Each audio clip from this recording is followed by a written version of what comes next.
پاکستان مٹنے کے لیے مارز وجود میں نہیں آیا، یہ قیامت تک قائم رہنے کے لیے مارز وجود میں آیا ہے، اور اللہ تعالیٰ نے اس ملک کی حفاظت کرنی ہے۔ اس کو مٹانے والے آپ مٹ جائیں گے۔ بابا اشفاق نے وہ زاویہ نامی کتاب میں لکھا ہے کہ پاکستان کی مثال حضرت صالح علیہ السلام کی اونٹنی کی طرح ہے۔ یہ پاکستان ایک معجزے سے مارز وجود میں آیا، معجزے سے قائم ہے، اور جس نے اس کی تقدیر سے کھیلنے کی کوشش کی وہ خود مٹا دیا جائے گا، اس کا نام و نشان مٹ جائے گا۔ اور آپ ماضی بھی جانتے ہیں اور مستقبل میں بھی آپ دیکھیں گے کہ جس نے بھی اس ملک کو جو ہے وہ دیدہ اور نادیدہ جس طرح سے بھی نقصان پہنچانے کی کوشش کی وہ مٹا دیا جائے گا، برباد کر دیا جائے گا، اور یہ وطن، یہ پاکستان، یہ ملک قیامت تک مارز وجود میں رہے گا۔ انڈیا کو بڑا شوق ہے کہ آج میری پشت کے اوپر امریکہ کا ہاتھ آ گیا ہے اور جو میں چاہوں کر لوں، وہ ہمیں آنکھیں دکھا رہا ہے، اور اس کی دوسری جو ہے وہ آشیروادی اور اس کی خوشی کا سبب یہ ہے کہ پاکستان کے اوپر جو تخت و تاج کے مالکان بیٹھے ہوئے ہیں وہ انتہائی بزدل اور کمزور ہیں، اور جو ہے وہ پاکستان کے اندر تیسرا دہشت گردی کا ایک جو نیٹ ورک را، موساد اور راما نے پھیلایا ہوا ہے، اس کی وجہ سے جو ہے وہ پاکستان کے اندر ایک شرانگیزی ہے، فرقہ واریت کی آگ جل رہی ہے۔ اس لیے یہ وہ آئیڈیل حالات سمجھتا ہے پاکستان کو جو ہے وہ مٹانے کے لیے۔ سب سے بڑا ڈر اس کو ہمارے ایٹم بم سے ہے، اور اللہ تعالیٰ نے ہمیں جو میزائل سسٹم دیا ہے، حضور علیہ السلام نے فرمایا تھا کہ جو ہے وہ تمہاری طاقت تیروں سے ہے، اور اس دور کے سب سے بڑے تیر جو ہیں وہ میزائل ہیں، اور پوری دنیا کے اوپر یہ بات میں آپ کو بتاؤں، جھکنے کی یہ ہمارے حکمران تو بے غیرت ہیں، یہ تو جو ہے وہ بدبخت اور بد نصیب اور بزدل اور مغرب کے ایجنٹ ہیں، اس لیے یہ بات نہیں کرتے۔ اللہ نے پاکستان کو جو میزائل سسٹم دیا ہوا ہے، یہ میں آپ کو بتاؤں، اللہ بھلا کرے ڈاکٹر قدیر کا، اللہ بھلا کرے ڈاکٹر سمر مبارک اور ان لوگوں کا جنہوں نے پاکستان کو مضبوط کیا۔ ان حالات کے اندر یہ کیوں پاکستان کے اوپر حملہ نہیں کرتے ہیں؟ پاکستان کا جو میزائل سسٹم ہے اللہ کے فضل پہ دنیا کا سب سے فاسٹ سسٹم ہے،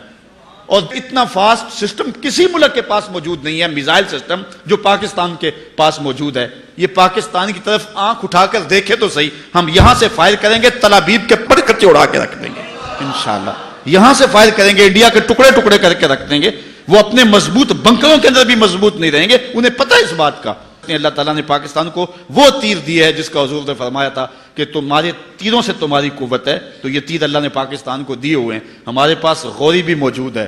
ہمارے پاس جو ہے وہ حتف بھی موجود ہے، اور ہمارے پاس جو ہے وہ دیگر جو ہے وہ موجود ہیں، اور انشاءاللہ ابھی ان کو ہمارا ماضی یاد نہیں ہے، ابھی یہ پانی پت کے جو ہے وہ زخم کیا بھول گئے ہوئے ہیں، ہمارے مجاہدوں کی ان کہانیوں کو بھول گئے ہوئے ہیں کہ آج ان کی لڑکیاں بھی کہہ رہی ہیں کہ ہم پاکستان کو توڑ دیں گے۔ تمہیں شوق ہے تو پورا کر لو، جب تم جنگ شروع کرو گے، شروع تم کریں گے، پھر ختم ہماری مرضی سے انشاءاللہ ہوگی، تمہیں بھاگنے کے لیے کوئی جگہ ہی نہیں ملے گی۔ یہ پاکستان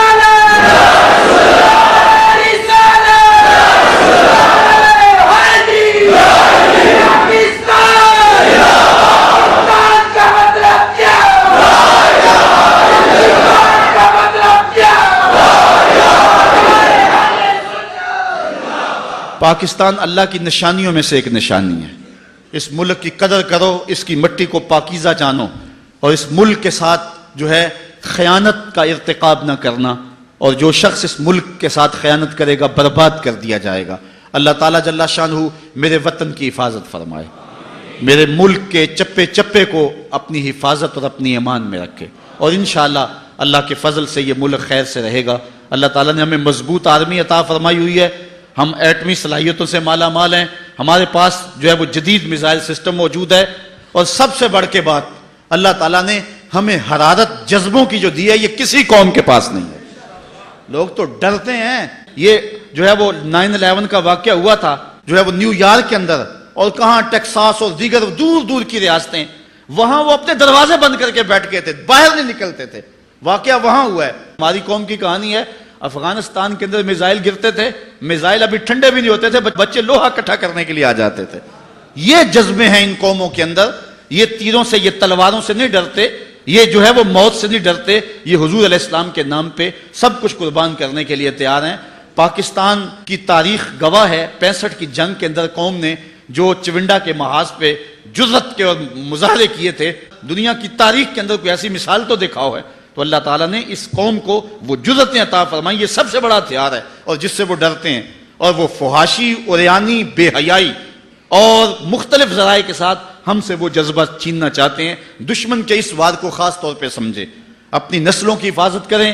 نوجوانوں کو دو قومی نظریے کا شعور دیں، اور نوجوانوں کے جو ہے وہ اخلاق اور ان کے کردار کی حفاظت کریں۔ یہ نوجوان ہی ہمارا اثاثہ ہے۔ نوجوانوں، میں تمہیں پکارتا ہوں اور تمہیں کہتا ہوں، اس وطن کی باغ ڈور تم نے سنبھالنی ہے۔ اپنی نظروں کی پاکیزگی کا خیال کرو، اپنی سوچوں کو پر نور کرو، اور اپنی زندگی کو جو ہے وہ روشن کر لو، اچھی تعلیم حاصل کرو، اپنے کردار کو خوبصورت کرو۔ کل انشاءاللہ تمہارے کندھوں پر ہی اس ملک کا بوجھ آنا ہے، اور ہر فرد ہے ملت کے مقدر کا ستارہ۔ اس لیے پوری قوت کے ساتھ تیاری کرو۔ اللہ تعالیٰ جل شانہ نے اس ملک سے نہ صرف اس ملک کے لیے حالات بہتر ہونے ہیں، بلکہ اس ملک نے پورے عالم اسلام کی قیادت کرنی ہے۔ یعنی صرف آج تو ہمیں اس ملک کے لیے کوئی لیڈر نہیں مل رہا، ایک وقت آنا ہے جس کی نشاندہی کی گئی ہے غزوہ ہند کے وقت۔ اس ملک سے جو لیڈر اٹھے گا وہ صرف پاکستان کی نہیں، پوری دنیا کی عالمی قیادت جو ہے وہ یہ ملک کرے گا، اور انشاءاللہ حالات پیدا ہو رہے ہیں۔ یہ رشیا کو کہتا تھا اس سرخ ریچھ کو بھی روکا جا سکتا ہے، لیکن آج وہ ماسکو میں پناہ ڈھونڈ رہا ہے اور اس کو وہاں بھی پناہ نہیں مل رہی ہے۔ اور آپ دیکھیں گے کہ امریکہ بھی کبھی ٹکڑے ٹکڑے ہو جائیں گے۔ اقبال نے کہا تھا، تمہاری تہذیب آپ اپنے خنجر سے خودکشی کرے گی، شاخ نازک پہ جو آشیانہ بنے گا ناپائیدار ہوگا۔ جو اس شاخ پہ آشیانہ بنتا وہ ہمیشہ قائم نہیں رہتا۔ دنیا کے اوپر اگر نام رہے گا تو میرے محمد عربی کا رہے گا۔